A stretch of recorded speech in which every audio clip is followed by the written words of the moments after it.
ચાલો હવે મિત્રો જોઈએ સ્વાધ્યાય 3.10.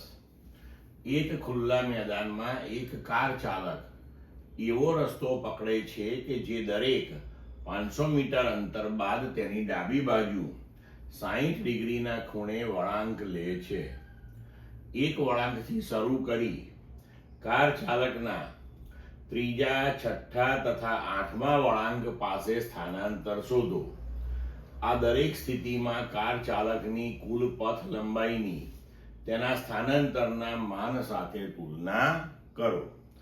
તો હવે જુઓ કે ખુલ્લા મેદાનમાં કાર ચાલક એવો રસ્તો પકડે છે કે દરેક 500 મીટર અંતર બાદ ડાબી બાજુએ 60 ડિગ્રીના ખૂણે વળાંક લે છે. તો દરેક વળાંક એનો 60 ડિગ્રીના ખૂણે હોય અને 500 મીટર અંતરે કાપતો હોય તો આપણને સમજ પડે કે તેનો જે પથ છે એ ષટકોણ આકારનો થશે. બરોબર? તો જુઓ, આપણે ધારો કે અહીંયા આકૃતિમાં દર્શાવ્યા મુજબ એની ગતિ બતાવીએ તો એનો ગતિમાર્ગ જે છે એ A, B, C, D, E, F, A આવી રીતના ષટકોણાકાર માર્ગે થશે. બરોબર છે?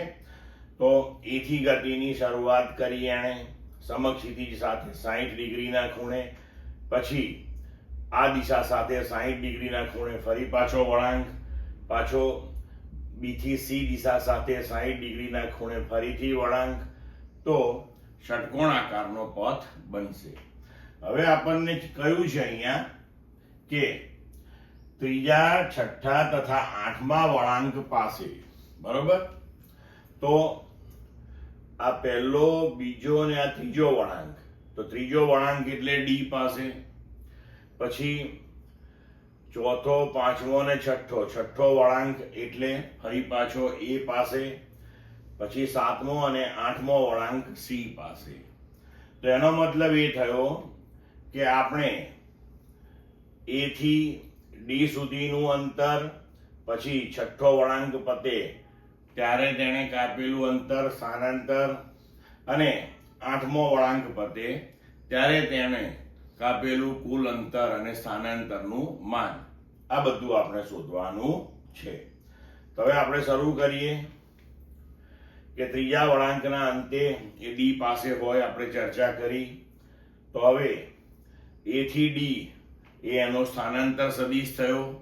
તો સ્થાનાંતરનું મૂલ્ય કેટલું થશે એનું? બરોબર? તો સ્થાનાંતર સદિશ જે છે AD એનું મૂલ્ય લઈએ આપણે. તો AD નું મૂલ્ય આપણે આકૃતિમાં દર્શાવ્યા પ્રમાણે લખી શકીએ કે AP વત્તા PQ વત્તા QD. બરોબર? હવે આકૃતિની ભૂમિતિ પરથી આપણને સમજ પડે કે આ ખૂણો 60 ડિગ્રીનો હોય તો B અને C માંથી જો આપણે AD ઉપર લંબ દોરીએ તો આ ખૂણા 30 ડિગ્રીના થશે. તો હવે A થી P સુધીનું અંતર AP. બરોબર છે? તો AP કેટલું થશે? તો આ AB એ આપણા માટે કર્ણ થશે. આ 90 ડિગ્રીનો ખૂણો થશે અહીંયા આગળ આપણા માટે. આ 90 ડિગ્રી, અહીંયા આગળ આ પણ 90 ડિગ્રી. બરોબર છે? તો જો આપણે આનો sin 30 લઈએ તો sin 30 બરાબર સામેની બાજુ ભાગ્યા કર્ણ. તો આપણે લખી શકીએ કે સામેની બાજુ બરાબર AB sin 30. તો AP બરાબર થશે AB sin 30. PQ, તો PQ જે છે એ BC જેટલું જ થશે, આકૃતિ પરથી સમજ પડે. તેવી જ રીતે QD જે છે એ થશે CD sin 30.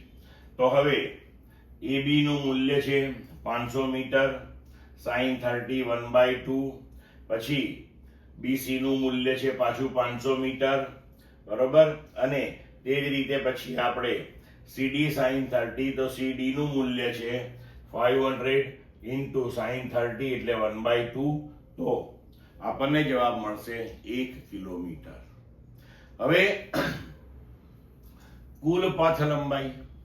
તો કુલ પથ લંબાઈ એટલે તેણે કાપેલું કુલ અંતર.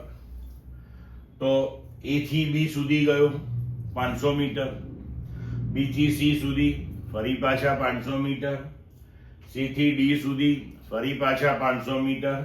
તો તેની પથ લંબાઈ થઈ જશે AB વત્તા BC વત્તા CD બરાબર 500 વત્તા 500 વત્તા 500 એટલે કે 1500 મીટર, એટલે કે 1.5 કિલોમીટર.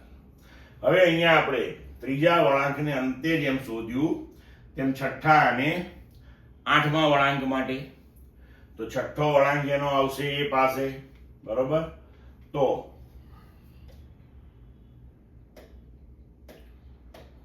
હવે આપણે છઠ્ઠો વળાંક લઈએ તો એનું સ્થાન અહીંયા એ પાસે હશે. તો આ વળાંકના અંતે કાર ચાલક પાછો મૂળ બિંદુ એ પાસે હશે. તો પ્રારંભિક અને અંતિમ સ્થાન એક જ થયું. તો હવે સ્થાનાંતર થઈ જશે 0, બરોબર. તો તેના સ્થાનાંતરનું મૂલ્ય થશે 0. પરંતુ હવે પથ લંબાઈ તો A થી B 500, B થી C 500, C થી D 500, D થી E 500, E થી F 500 અને F થી A 500. તો 6 × 500 એટલે કે 3000 મીટર બરાબર 3 કિલોમીટર થશે. હવે આઠમો વળાંક લઈએ તો આ છઠ્ઠો વળાંક હતો અહીંયા, પછી આ સાતમો અને આ આઠમો. તો આઠમા વળાંકે C પાસે, તો સ્થાનાંતર એનું થયું AC, બરોબર. તો આઠમા વળાંકે તે C બિંદુ પાસે હશે. એટલે હવે આપણે અહીંયા AC નું મૂલ્ય શોધવાનું. તો આપણે અહીંયા B માંથી AC ઉપર લંબ દોરી દઈએ. તો આ ખૂણો 90, આ ખૂણો પણ 90. તો આ ખૂણો 60 થશે. તેવી રીતે આ બાજુનો ખૂણો પણ આખો આ 60 થશે. તો સ્થાનાંતરનું માન, બરોબર.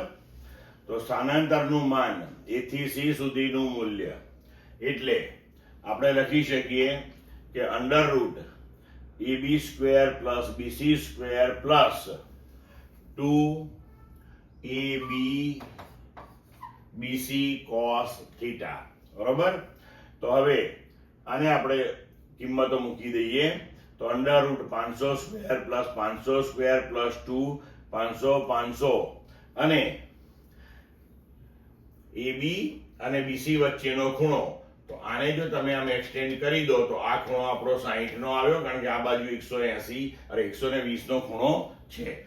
તો 120 ને 180 માંથી બાદ કરીએ તો આ 60. અને એમ પણ આપણને આગળ રકમમાં કહેલું છે કે પ્રત્યેક વળાંક એનો 60 ડિગ્રીનો છે. તો હવે cos 60 એટલે 1/2, 2 કેન્સલ થઈ જશે અહીંયા આગળ. તો 500 નો વર્ગ વત્તા 500 નો વર્ગ, આ 2 કેન્સલ થઈ અને આ પણ થશે 500 નો વર્ગ. તો 3 વખત 500 નો વર્ગ થયો એટલે 500√3. આને ઉકેલીશું તો આન્સર આવશે 866 મીટર. તો આ થયું સ્થાનાંતરનું માન. હવે પથ લંબાઈ જોઈએ. તો આઠમો વળાંક અહીં આવ્યો, મતલબ કે 8 વખત એણે 500 મીટર અંતર કાપ્યું.